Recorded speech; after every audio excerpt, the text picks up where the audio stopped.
Et stop, tu roules sur le boulevard BD, cet album est fait pour toi. Marée blanche. 6 juillet 2018, l'équipe de France de football rencontre l'Uruguay. Le match débute à 16h et est suivi par de nombreux téléspectateurs. Au large, Théo, Laurent, Paul et Jordan, tous marins pêcheurs sur le Fargo, regardent également l'évolution des joueurs français. Lorsqu'ils remontent les filets, une pêche d'un genre particulier les attend.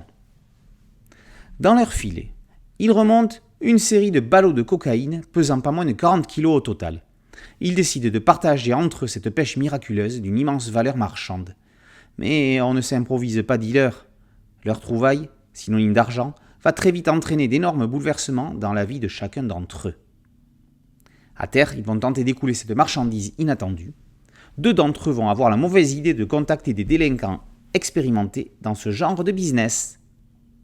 Cette aventure a réellement eu lieu, mais s'est heureusement terminée sans décès d'aucun des protagonistes. Dans la vie réelle, ceux-ci vont se retrouver au tribunal, une aventure hors du commun qui s'est passée au large de l'île d'Oléron. Ça faisait longtemps que Gaël Séjourné cherchait à satisfaire ses désirs de dessinateur avant tout, dans le registre du film noir notamment, quand il est tombé par hasard sur un compte rendu de faits divers sur Internet.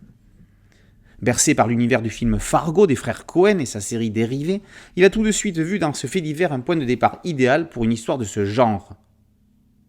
C'est pour ça d'ailleurs que le bateau s'appelle Fargo.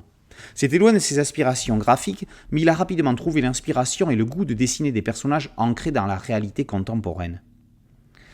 Le dessinateur avoue avoir plutôt tendance à s'inspirer de la structure narrative des films que des bandes dessinées.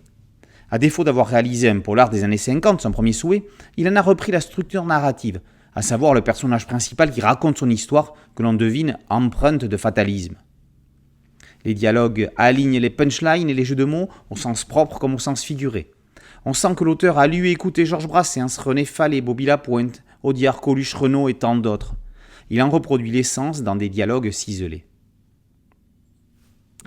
Avant de retrouver Gaël Séjourné dans une chronique villageoise légère scénarisée par Philippe Pelaez, profitons de ce casse maritime et fortuit.